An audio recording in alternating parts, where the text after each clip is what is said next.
Her son carried groceries for an old woman every morning. Simple kindness, nothing more. Until a Mafia boss walked into her diner with 10 men in suits, showed her a photo, and asked, "Do you know this woman?" She looked down at the picture. It was the old woman, and her son was walking her home right now. Evan pressed his shoulder against Mrs. Callahan's apartment door while she fumbled with her keys. 3 grocery bags hung from his thin arms, cutting red lines into his skin. "Almost got it, sweetheart," she muttered, her wrinkled hands shaking as she tried each key on the ring. "Take your time, Mrs. C." Evan shifted his weight. He was 12, small for his age, with his mother's dark eyes and a smile that came easy. Every morning before school, he met Mrs. Callahan at the corner store and carried her bags up these same steps. She lived on the 3rd floor. No elevator. The lock finally clicked. "There we are." Mrs. Callahan pushed the door open and took the bags from him, setting them on her kitchen counter. She moved slowly, like each step required planning. "You're gonna be late one of these days because of me." "Mom says I've got time." Evan glanced at his watch. 7:45. He had 15 minutes before first bell. Mrs. Callahan reached into her cookie jar, the blue ceramic one shaped like a hen, and pulled out 2 chocolate chip cookies wrapped in a napkin. "One for now, one for lunch." Evan took them, his face lighting up. "Thanks, Mrs. C." "Thank you, Evan. You're a good boy." She touched his cheek with her papery hand. "Your mama raised you right."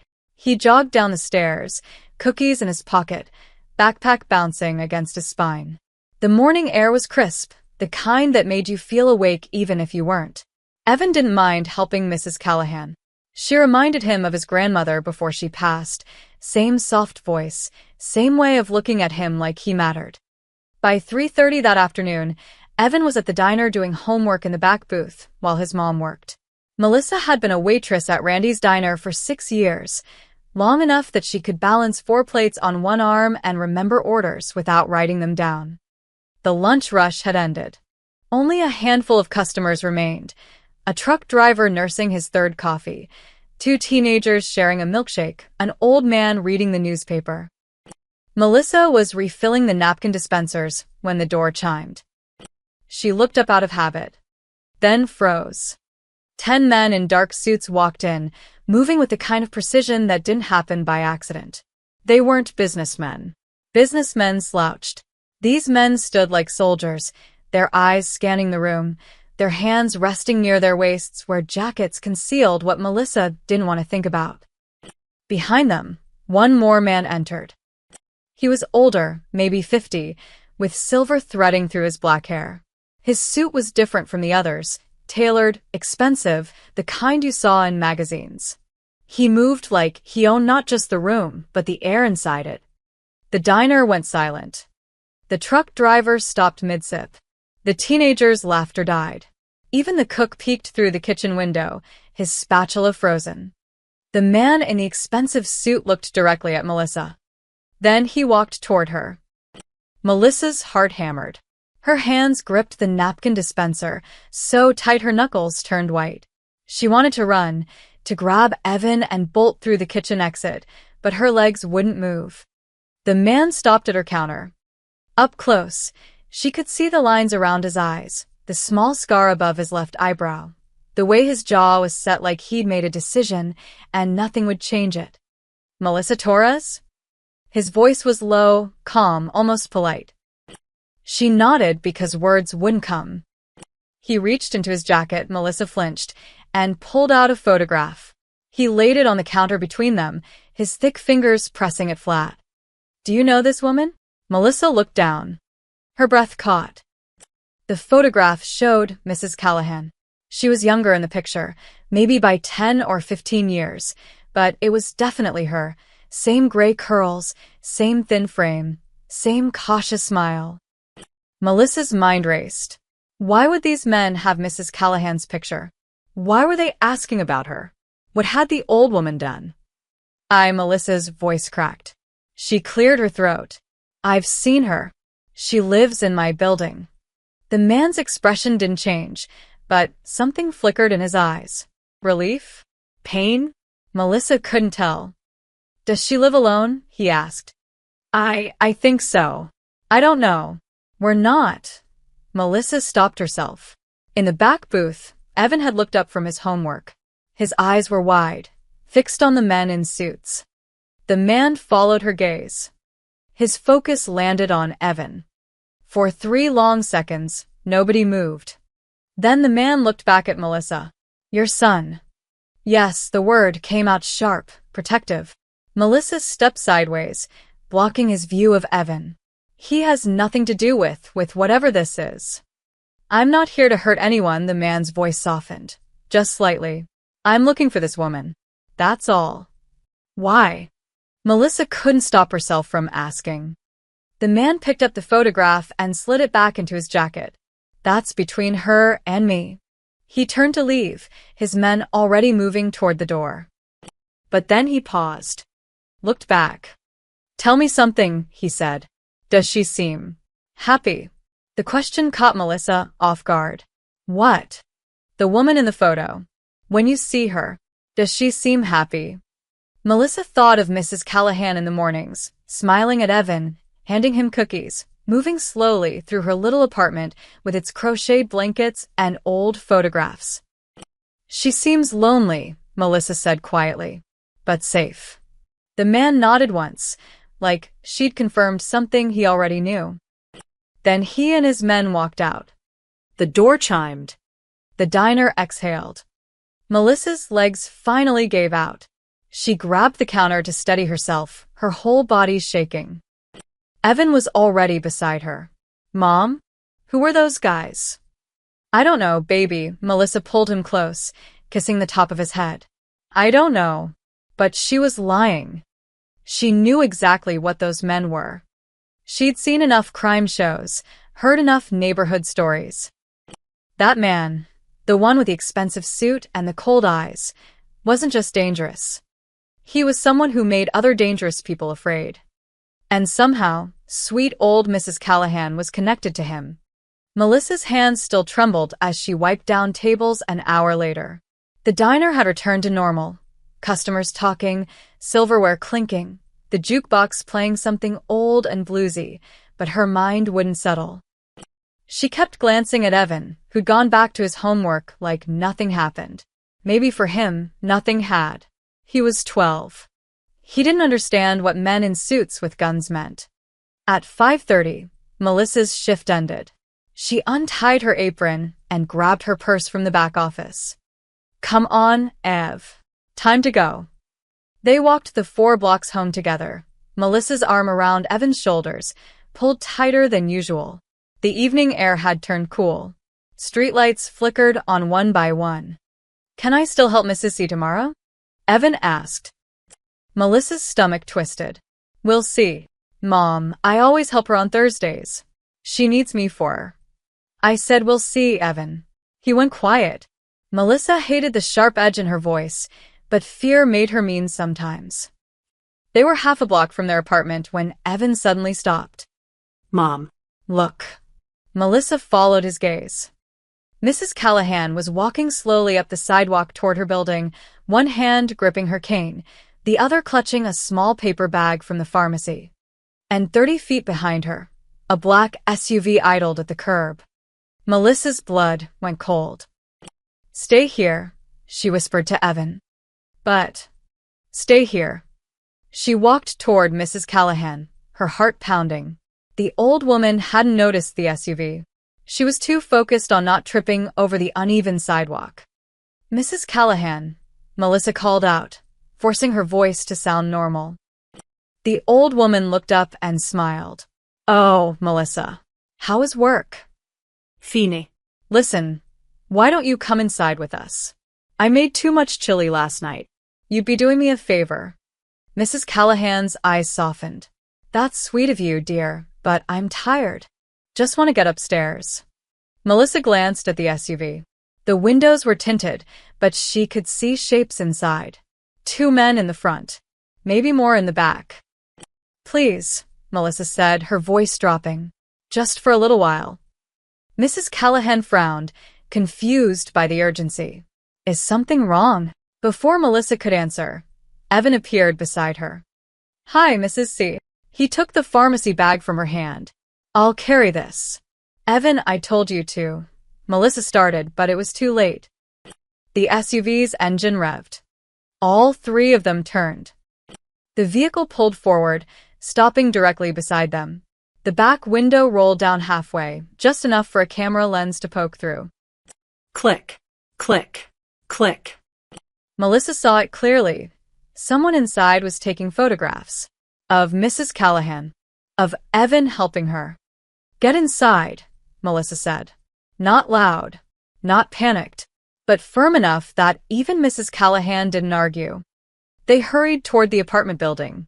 Melissa kept herself between Evan and the SUV, her body a shield, her mind screaming. Behind them, the camera kept clicking. They made it through the lobby door. Melissa locked it immediately and pulled out her phone. What are you doing? Mrs. Callahan asked, breathless from the rush. Calling the police. The police? Why? Melissa didn't answer. She pressed 911, her hands shaking so badly she almost dropped the phone. 911, what's your emergency? There's a vehicle, a black SUV, following us. Taking pictures of my son. I need. Through the lobby window, Melissa watched the SUV drive away slowly, almost casually. Ma'am, is the vehicle still there? It's leaving now, but has anyone threatened you or attempted to harm you? No, but they were taking pictures. Ma'am, without a direct threat or evidence of a crime, we can't dispatch officers. If the vehicle returns or if anyone approaches you, call us back immediately. The line went dead. Melissa stood there, phone pressed to her ear, feeling helpless and furious. Melissa? Mrs. Callahan's voice was small. What's happening? Melissa looked at the old woman, at her confused eyes, her trembling hands, her fragile frame. Some men came to the diner today, Melissa said quietly. Looking for you. Mrs. Callahan went pale. What men? Suits. Expensive ones. They had your picture. The pharmacy bag slipped from Mrs. Callahan's fingers. Pills scattered across the tile floor. No, she whispered. No, no, no. Evan crouched down to pick up the pills. Mrs. C, it's okay. It's not okay. Mrs. Callahan's voice cracked. You need to stay away from me, Evan. You and your mother both. What? Why? Mrs. Callahan backed toward the stairwell, her cane tapping frantically. I thought I was safe here. I thought 15 years was long enough. Long enough for what? Melissa asked. But Mrs. Callahan was already climbing the stairs, moving faster than Melissa had ever seen her move. Stay away from me, she called down. Please. For your son's sake. Then she was gone. Melissa and Evan stood alone in the lobby.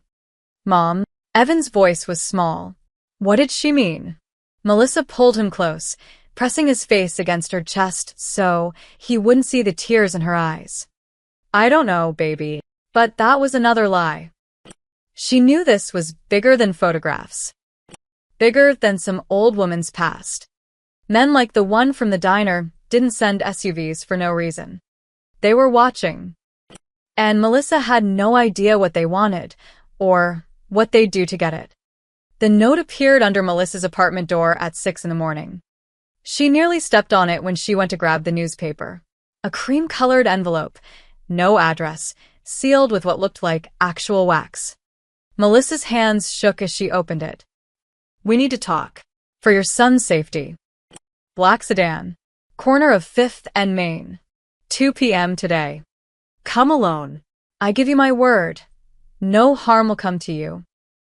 There. Melissa read it 3 times, her heart hammering. D, the man from the diner. It had to be. She wanted to ignore it. Wanted to take Evan and run somewhere far away where men in suits didn't leave notes under doors. But the words, your son's safety, made that impossible. At 1:45, Melissa dropped Evan at her neighbor Rose's apartment. Just for a couple hours, she said, kissing his forehead. I have to run an errand. Can I go see Mrs. C after? Evan asked. No, the word came out harsher than she meant. Not today. Evan's face fell, but he didn't argue. Melissa walked to 5th and Main with her phone in her pocket, finger hovering over the emergency call button. The black sedan was already there, idling at the curb. The back door opened. A man in a suit, one of the 10 from yesterday, gestured for her to get in. I don't think so, Melissa said. Ma'am, Mr. DeLuca is waiting at a secure location. We can't talk here. Then tell Mr. DeLuca to come here. The man's expression didn't change. He's trying to protect you. If we're seen together in public, it puts your family at risk. Melissa's resolve wavered. Where are we going? 10 minutes away. I'll bring you back within the hour. She climbed in before she could change her mind. They drove in silence through parts of the city Melissa barely recognized, industrial zones with abandoned warehouses and chain-link fences. Finally, they pulled into a lot behind a building that might have been a factory once. Inside, the warehouse had been converted into offices. Clean. Modern. Completely at odds with the exterior. The man led her down a hallway to a corner office with windows overlooking the empty lot. The man from the diner sat behind a desk, reading a file. He looked up when Melissa entered. Thank you for coming, he said. Please sit. Melissa remained standing. You have 5 minutes. He closed the file. My name is Vince DeLuca, and the woman you know as Mrs. Callahan is my mother. Melissa blinked. Of all the things she'd expected, that wasn't one of them. Her real name is Catherine DeLuca, Vince continued. She left our family 15 years ago. Changed her name to Catherine Callahan. Moved 4 times that we know of, he paused. I haven't seen her since. Why are you telling me this? Because your son has. Vince's voice was quiet. Every morning for 6 months, according to my men. Carrying her groceries. Walking her home. Making her smile. Melissa's throat tightened. You've been watching Evan for 6 months. No. We found her 3 weeks ago by accident. Vince pulled out a photograph, different from the one yesterday. This one showed a street corner. Mrs. Callahan standing with Evan, handing him something. A cookie, probably. One of my men was photographing a completely different target 2 blocks away, Vince said. He caught my mother in the background. Pure chance. So, what do you want? Vince set the photo down carefully. I want to talk to her. That's all. Then talk to her. I can't. For the first time, Vince's controlled expression cracked. She's terrified of me. Maybe she has good reason. Vince looked at Melissa for a long moment. 15 years ago, there was an incident. My father, her husband, ordered something I couldn't stop. A man died. In our home. She saw it happen. Melissa felt sick. She begged me to leave the family business, Vince continued. I told her I couldn't, that it was too late for me. So she left instead. His voice dropped. She said if I ever tried to find her, she'd disappear so completely I'd never see her again. And yet here you are. Here I am, Vince agreed. Because 3 weeks ago, I saw a photograph of my mother smiling. Actually smiling. And I realized I haven't seen her happy in 20 years. Melissa crossed her arms. What does this have to do with Evan? Your son gave her something I never could. Peace. Normalcy. A reason to smile. Vince's jaw tightened. I don't want to take that away. But I need her to know I'm not my father. That I've spent 15 years trying to be different. So tell her that. She won't see me. I've tried twice. Both times she ran. Then maybe you should leave her alone. I can't. Vince's voice was raw. She's 73 years old. She has no family, no support system except your son carrying her groceries. What happens when she gets sick? When she can't climb those stairs anymore? Melissa said nothing. I'm not asking you to convince her, Vince said. I'm just asking you to let your son keep helping her. Let me know she's safe. That's all. And the photographs? The men following us. Protection. There are people who'd love to use my mother against me if they knew she existed. Vince leaned forward. Melissa, I give you my word. My men will keep their distance. But please, let me make sure she's okay. Melissa stared at this man, this criminal, and saw something she didn't expect. Grief. I need to think about it, she said finally. Vince nodded. That's fair. The drive back was silent. But as Melissa climbed out of the sedan, one thought kept circling her mind. What kind of man builds an empire but loses his mother? And what kind of mother runs from her own son? Melissa didn't tell Evan about the meeting. How could she? Your elderly friend is actually a mafia boss's mother wasn't exactly breakfast conversation. But she also didn't stop him from helping Mrs. Callahan. The next morning, Thursday, Evan was up early. He grabbed his backpack and headed for the door. Be careful, Melissa called after him. Evan gave her a confused look. It's just groceries, Mom. Just groceries, Melissa thought. If only. She watched from their apartment window as Evan met Mrs. Callahan at the corner store. The old woman seemed lighter today, less frightened than she'd been 2 nights ago. She handed Evan the bags and they walked together toward the building. Melissa didn't see the black sedan parked across the street. But Vince DeLuca did. He sat in the back seat, watching his mother move slowly up the sidewalk. She was thinner than he remembered, more fragile. Her hair had gone completely gray. But when Evan said something and she laughed, actually laughed, Vince felt something crack inside his chest. She seems well, his driver said quietly. Vince didn't respond. He couldn't. Over the next hour, he watched Evan do more than carry groceries. The boy walked Mrs. Callahan to her apartment, then came back down with her mail. He sorted through it with her on the front steps, reading the important-looking envelopes out loud because her eyes weren't what they used to be. When a light bulb on her porch flickered, Evan disappeared and returned with a new one. He climbed on a chair, too short, really, but determined, and changed it while Mrs. Callahan steadied the chair and told him to be careful. Vince watched his mother's face. She was smiling the whole time. Take me to Jefferson Park, Vince said suddenly. The boy will cut through there on his way to school. His driver hesitated. Sir, is that wise? Just do it. 10 minutes later, Vince sat alone on a park bench near the basketball courts. His men waited in vehicles at both exits, close enough to intervene, far enough not to spook the kid. Evan appeared right on schedule, backpack bouncing, taking the shortcut through the park like he probably did every day. Vince stood up. Evan. The boy stopped, instantly wary. His hand went to his backpack strap, ready to run. It's okay, Vince said, keeping his distance. I'm not going to hurt you. I just want to talk. You're the man from the diner. Evan's voice was steady, but his eyes kept darting toward the exits. I am. My name is Vince, he gestured to the bench. Will you sit with me? Just for a minute. My mom said not to talk to strangers. Your mom is very smart, Vince stayed where he was. But I think she'd understand this once. Evan didn't move. Vince tried a different approach. Mrs. Callahan, you help her every morning. So, I'm grateful. That's all. Not many kids would do that. Evan's posture relaxed slightly. She's nice. She gives me cookies. Does she? Vince smiled, and it hurt. His mother used to bake cookies every Sunday. The whole house would smell like vanilla and brown sugar. What else does she tell you? Just stuff. About her day. About her shows, Evan shrugged.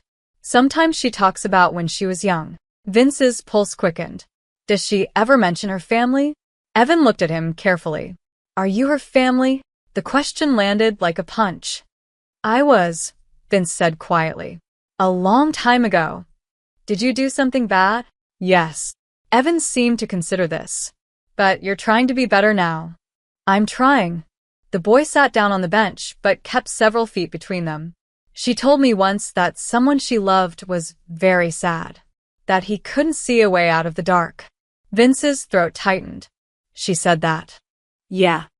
Asked if she ever tried to help him. Evan picked at a loose thread on his backpack. She said she tried.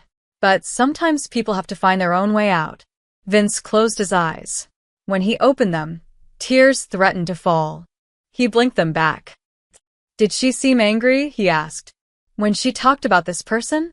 No, Evan's voice was soft. She seemed sad. They sat in silence for a moment. A basketball bounced somewhere behind them. Birds called from the trees. Evan, Vince said finally, if I asked you to give her a message, she'd know it was from you. Evan interrupted. And it would scare her. The kid was smart.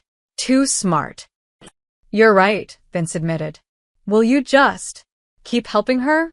The groceries, the mail, all of it. I was going to anyway. I know. But now you know someone's grateful for it. Vince reached into his jacket. Evan tensed and pulled out a business card. Just his first name and a phone number. If she ever needs anything. Or if anyone bothers her. You call me. Evan took the card, studying it. Why can't you just talk to her yourself? Because she doesn't want to see me. Did you ask? Not recently. Maybe you should. Evan stood up, slinging his backpack over his shoulder. My mom always says assuming is worse than asking. Then he walked away, leaving Vince alone on the bench. Vince sat there for a long time after the boy left. His men didn't approach. They knew better. Finally, Vince pulled out his phone and looked at the photograph again, his mother smiling at Evan on the street corner. A 12-year-old kid had gotten closer to her in 6 months than Vince had in 15 years. And the worst part, the kid was right. Vince had assumed she'd never forgive him. But he'd never actually asked. Marcus Vitelli was not a patient man. He sat in a smoke-filled room 3 miles from Mrs. Callahan's apartment, staring at photographs spread across a table. Photos of an old woman, A kid. a waitress, and Vince DeLuca sitting on a park bench talking to the kid. Tell me again, Marcus said to his lieutenant. The old woman's been living under a fake name for 15 years. Our source says she's DeLuca's mother. Cut ties with the family after the Giordano hit. Marcus leaned back in his chair. And the kid helps her with groceries, runs errands. But look at this, the lieutenant tapped a photo showing Evan and Vince on the park bench. DeLuca approached him yesterday. Alone. No guards visible. Because the guards were there, Marcus said. DeLuca doesn't take a piss without 3 men watching. Which means this kid matters. You think he's running messages? What else? Old lady won't talk to her son directly, so the kid's the go-between. Marcus smiled coldly. That's leverage. We going to grab him? No. Too obvious. We shake down the old lady first. Find out what DeLuca's been telling her. Maybe there's something useful. Marcus stood up. Tonight. When the kid's not around. That evening, Mrs. Callahan was washing dishes when she heard the footsteps in the hallway. She froze, soapy plate in her hands. The footsteps stopped outside her door. Then came the knock. Hard. Demanding. Mrs. Callahan, open up. She didn't recognize the voice. I'm not feeling well, she called out, her voice shaking. Please come back tomorrow. The door exploded inward. Mrs. Callahan screamed, dropping the plate. It shattered on the floor. 3 men pushed inside, not Vince's men. She knew instantly. These men were rougher, meaner. One had a scar running down his neck. Another wore brass knuckles. Where is it? Scarface demanded. Where's what? I don't. He grabbed her by the arm, squeezing hard enough to bruise. Don't play stupid. Your son's been using the kid to pass messages. Where do you keep them? I don't know what you're talking about. Bedroom. Search it, Scarface ordered. The other 2 tore through her apartment like animals. They ripped open drawers, dumped out boxes, shredded cushions. Mrs. Callahan watched in horror as her life was destroyed. Please, she sobbed. Please stop. There's nothing here. Then what's the kid doing here every day? He's just a boy. He helps me with groceries. Scarface backhanded her. Mrs. Callahan crumpled to the floor, tasting blood. Last chance, old woman. What's DeLuca planning? I don't know. I haven't spoken to my son in 15 years. The men exchanged glances. She's telling the truth, one of them muttered. Then why's DeLuca watching her? Maybe he's just A sound from the hallway made them all freeze. Footsteps. Light. A kid's footsteps. Shit, Scarface hissed. The kid's here. Evan had forgotten his math textbook that morning. He'd come back to see if Mrs. Callahan had found it on her porch where he'd been doing homework. He climbed the stairs, whistling, completely oblivious. When he reached Mrs. Callahan's floor, he saw her door hanging open. The whistling died in his throat. "Mrs. C," he called softly. Through the doorway, he saw movement, shadows. Then heard Mrs. Callahan's voice, thin and terrified. "Run, Evan. Run." Evan ran. He flew down the stairs, his heart hammering, his hands shaking so badly he could barely grip the railing. Behind him, he heard the men burst into the hallway. "Get him." Evan hit the ground floor and sprinted for the lobby door. He fumbled with the lock, his fingers wouldn't work right, and finally got it open. The street was empty except for a black sedan parked across the way. Evan ran toward it, screaming, "Help! Help me!" The sedan's doors flew open. 4 of Vince's men emerged, guns already drawn. "Kid, get down," one of them shouted. Evan dropped to the sidewalk. The men rushed past him toward the building. Inside, Scarface and his crew had made it to the second-floor landing when they saw Vince's men coming up. They reversed course, heading for the back exit. But Vince's men were faster. The confrontation was brief and brutal. Gunshots echoed through the building. Melissa heard them from 3 blocks away and started running. By the time she arrived, police sirens were wailing in the distance. Vince's men had disappeared. Scarface and his crew were gone too, though bloodstains on the stairs suggested they hadn't escaped unharmed. Melissa found Evan sitting on the curb, wrapped in a blanket someone had given him. His face was pale, his whole body shaking. "Baby." She pulled him into her arms. "Are you okay? Did they hurt you?" I'm okay. But Mrs. C, Mom, they were hurting her. Melissa looked up at the building. Vince DeLuca stood in the entrance, his suit jacket gone, his sleeves rolled up. He was on the phone, barking orders. When he saw Melissa, he ended the call and walked over. "She's alive," he said without preamble. "Bruised, terrified, but alive. Paramedics are with her now." Who were those men? Marcus Vitelli's crew. They thought Evan was running messages between me and my mother. Vince's jaw was tight. They were wrong. They could have killed him. "I know." Vince crouched down to Evan's level. "You did good, kid. You were smart. You ran." Evan's voice was small. "Is Mrs. C going to be okay?" "I'll make sure of it." "She won't want to see you," Evan said. "She'll think you sent them." Vince closed his eyes. The kid was right again. His mother would never believe he hadn't orchestrated this. 15 years of distance, and now this. He'd saved her life. And she'd hate him for it anyway. Mrs. Callahan collapsed the next morning. The nurse found her on the bathroom floor of her hospital room, pale and unresponsive. They rushed her to intensive care, ran tests, stabilized her. The doctor's diagnosis: acute stress reaction. Her blood pressure had spiked dangerously high. Her heart rhythm was irregular. Her body had simply shut down under the weight of terror. Melissa got the call at work. She left immediately, bringing Evan with her. They found Mrs. Callahan in a regular room by afternoon, awake but staring at nothing. And 4 dripped clear fluid into her arm. Monitors beeped softly. "Mrs. C." Evan approached the bed carefully. She turned her head. When she saw him, tears spilled down her cheeks. "I'm so sorry," she whispered. "I'm so sorry you saw that. It's not your fault." Evan took her hand. It felt like paper, cold and fragile. "It is. Everything's my fault. I should have stayed gone. I should have." She stopped, noticing movement in the hallway. Vince stood outside the room, visible through the door's window. Mrs. Callahan's whole body went rigid. "Get him away from me," she said, her voice rising.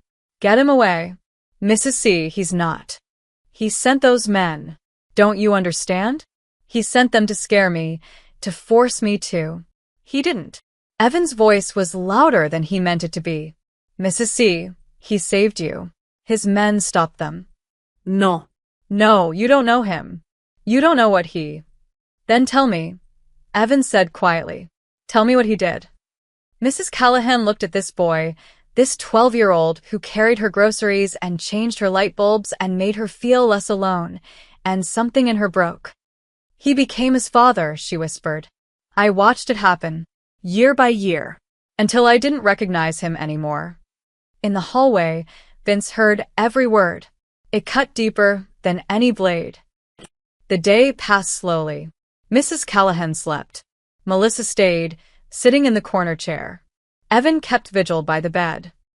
Vince remained in the hallway, never leaving, never entering.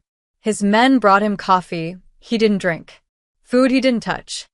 By evening, the nurses wheeled Mrs. Callahan to the hospital garden, a small courtyard with benches and flowers where recovering patients could get fresh air. Evan followed. Mrs. C, he said once they were alone. I need to tell you something. She looked at him, exhausted. That man in the hallway. He's been watching you for 3 weeks. But not to hurt you, Evan pulled out the business card Vince had given him. He just wanted to make sure you were safe. Evan. And yesterday, when those bad men came, he ran toward the building. Not away. Toward. Evan's voice cracked. My mom told me what happened. His guys heard something on the radio, some criminal talk, and knew you were in danger. They came running. Mrs. Callahan said nothing. He talks about you like you're the most important person in the world, Evan continued. I met him in the park. He asked me about you. If you were happy. If you talked about your family, Evan paused. He said he was the one who was sad. That he was still trying to find his way out of the dark. Tears streamed down Mrs. Callahan's face. Miss Callahan, Evan said softly. That man isn't trying to hurt you. He's the one who came running. For a long moment she didn't move. Then slowly she nodded. Tell him, she whispered. Tell him he can come out. Evan ran inside. Moments later, Vince appeared in the garden doorway. He looked terrible, wrinkled suit, dark circles under his eyes, hair uncombed. Nothing like the controlled man from the diner. Hello, Ma, he said quietly. Mrs. Callahan stared at her son for the first time in 15 years. He was older, grayer, lines around his eyes she didn't remember. But his expression, that vulnerable, uncertain expression, she'd seen it before. On a boy who'd scraped his knee. On a teenager who'd been rejected by his first love. On a young man who'd buried his father and inherited an empire he didn't want. You look just like him, she said finally. Like your father did. The day he realized he'd lost me. Vince moved closer, but stopped several feet away. I'm not him. Aren't you? I've tried not to be, Vince's voice was raw. Every day for 15 years, I've tried. Changed how we operate. Ended the violence where I could. Got out of the worst businesses. He paused. It's not enough. I know it's not enough. But I've tried. Why? Because you asked me to. Vince's composure finally cracked. The last thing you said before you left. You begged me to be better. And I couldn't let you down twice. Mrs. Callahan covered her mouth with her hand. I'm not asking for forgiveness, Vince said. I know I don't deserve it. I just needed you to know I heard you. That day. I heard every word.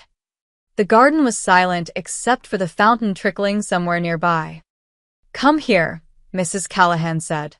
Vince approached slowly, like she might disappear if he moved too fast. She reached up and touched his face, the same face she'd kissed goodnight for 25 years before everything fell apart.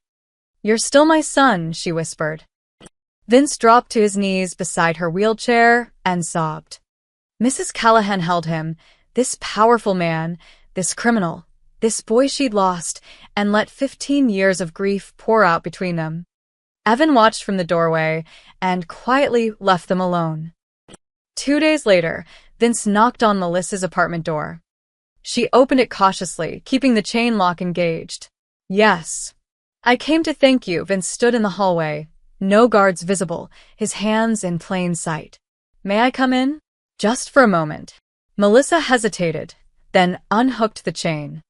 Inside, the apartment was small but clean. Photos on the walls. Evan at various ages. Melissa with her own mother, a father who was conspicuously absent from recent pictures. Evan sat at the kitchen table doing homework. He looked up when Vince entered. Hey, Mr. DeLuca. Evan vince nodded. How's the math coming? It's geometry. I hate it.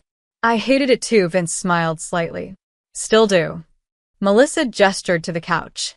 Seat. Can I get you coffee? No. Thank you, Vince sat, looking oddly out of place in his expensive suit against her worn furniture. I won't take much of your time. How's Mrs. Callahan? Evan asked. Better. She's being released tomorrow. Vince turned to Melissa. Which is why I'm here. She's moving in with me. I have a house with security, medical staff on call. She'll be safe there. Melissa nodded slowly. That's good. But she insisted on one condition. Vince glanced at Evan. She wants to come back here. Once a week. To see Evan. Evan's face lit up. Really? Really? Vince's expression softened. She says you're the grandson she never had. She doesn't want to lose that. Melissa felt tears prick her eyes. Of course, she can visit. Thank you, Vince paused, choosing his words carefully. There's something else I need to say. About Evan. The room went quiet. For 6 months, your son did something I couldn't do in 15 years. Vince looked at Evan directly. He gave my mother peace. Not money. Not protection. Peace. The kind that comes from someone caring about you without wanting anything in return. I just helped with groceries, Evan said, embarrassed. No. You did more than that, Vince's voice was firm. You smiled at her every morning. You read her mail. You changed her light bulbs. You made her feel like she wasn't alone in the world, he paused. Do you know what that's worth? Evan shook his head. Everything, Vince said quietly. It's worth everything. Melissa wiped her eyes. He's a good kid. He's an exceptional kid. Vince reached into his jacket. Both Melissa and Evan tensed and pulled out an envelope. I know you don't want charity. My mother told me you'd refuse. So, this isn't charity. He set the envelope on the coffee table. That's a trust fund. For Evan's education. College, graduate school, whatever he wants. He earned it. Mr. DeLuca. It's already done. Vince interrupted gently. The account's in his name. You can't refuse it because it's not yours to refuse. It's his. Melissa stared at the envelope. There's also something else. Vince pulled out a business card, different from the one he'd given Evan. This one had more information. If you ever need anything, medical bills, car repairs, rent assistance, you call that number. No questions asked. I can't accept. I'm not asking you to, Vince stood. I'm just telling you it's there. What you do with it is your choice. He walked to the door, then stopped. Marcus Vitelli and his crew, Vince said, his back still turned. They won't bother you again. Ever. I've made certain of that. How certain? Melissa asked, not sure she wanted the answer. Certain enough that they've left the state. Permanently. Melissa didn't press for details. Vince turned to face them. You have my word. No one will ever trouble your family again. Not while I'm alive. And if something happens to me, I've made arrangements. You'll be protected. Why? Melissa's voice broke. We're nobody to you. You're not nobody, Vince looked at Evan. You're the family that gave me back my mother. That's everything. After he left, Melissa picked up the envelope with shaking hands. Inside was paperwork for a trust fund. The amount made her gasp. Mom? Evan appeared at her shoulder. Is that real? It's real. That's enough for college, right? That's enough for 10 colleges. Melissa set the papers down.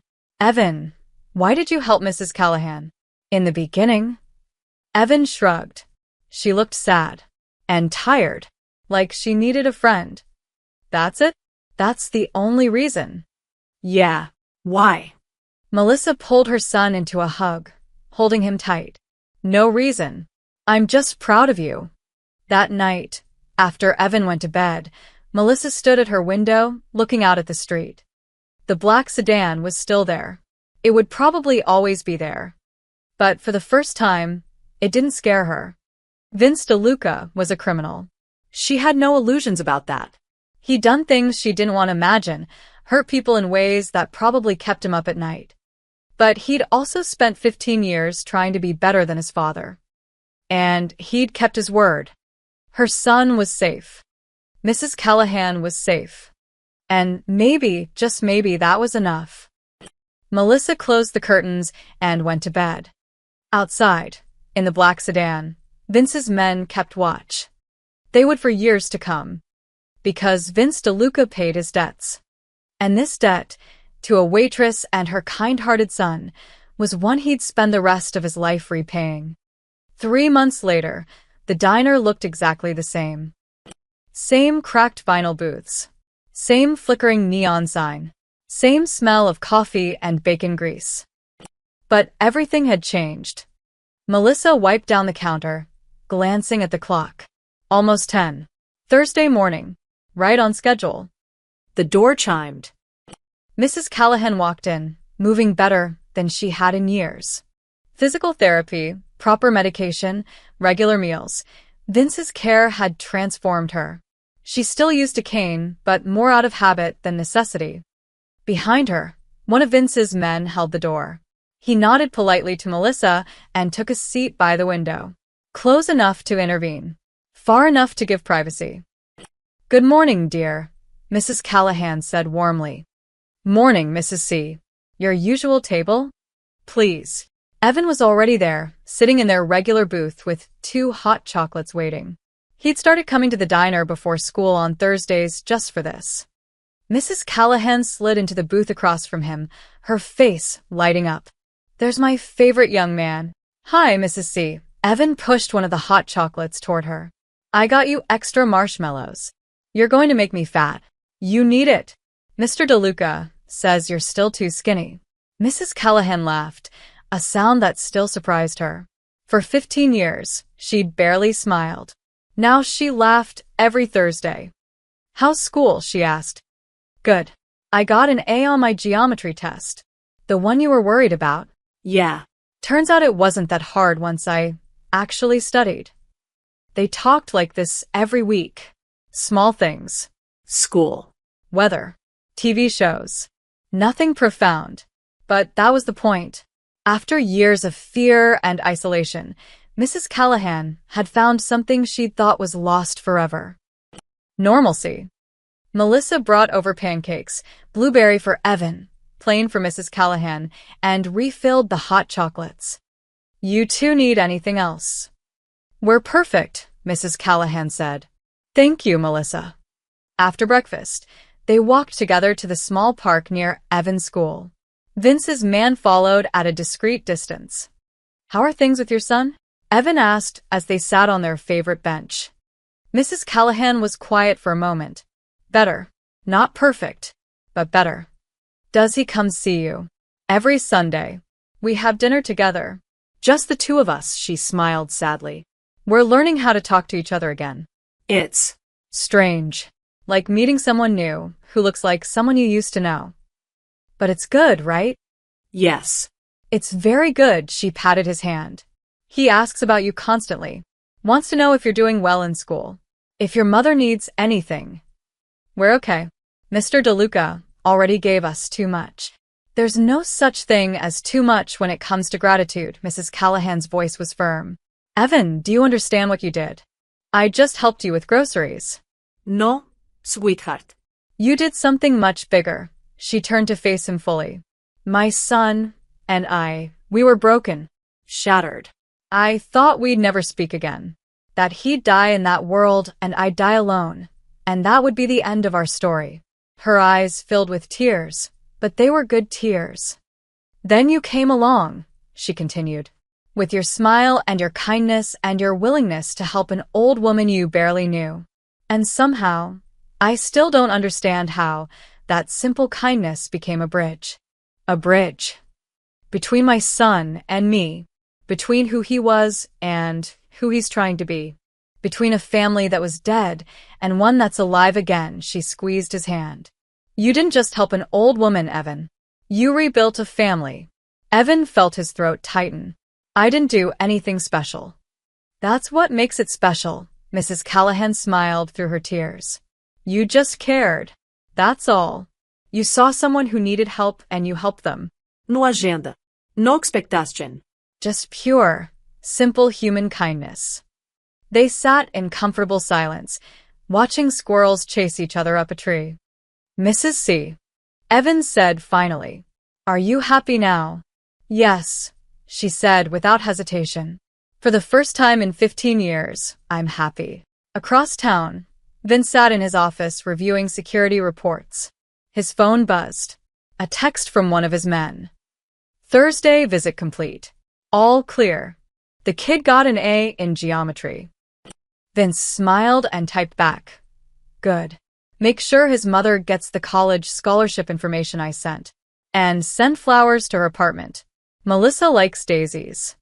"Yes, sir." Vince set his phone down and looked at the photograph on his desk. New. Taken just last week.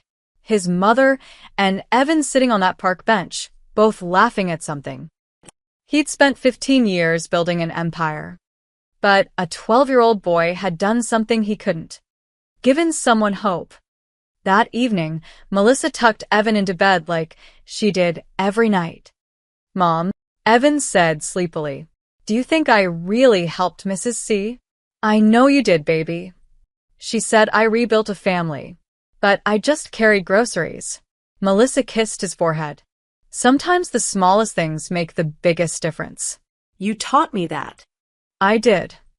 You did. She turned off the light. "Sleep now. You've got another geometry test Friday." Evan groaned, and Melissa laughed. She walked to the living room window and looked out at the street. The black sedan was there, like always. But now it felt less like surveillance and more like what it actually was. Protection. A promise kept. Melissa thought about the past 3 months. The terror of those men in suits walking into her diner. The fear of the attack. The impossible revelation that sweet Mrs. Callahan was connected to the Mafia. But also, the trust fund that meant Evan would have opportunities she'd never had. The security that let her sleep at night.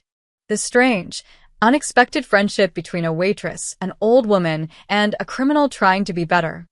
Life was weird sometimes. But it was also beautiful.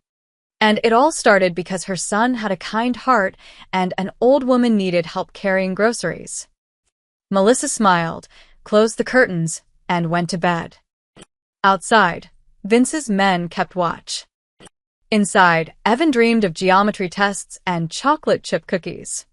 And somewhere across town, Mrs. Callahan fell asleep in her son's house, feeling safe for the first time in 15 years. A boy's simple kindness had created something an entire Mafia empire couldn't. Peace. Forgiveness. Family.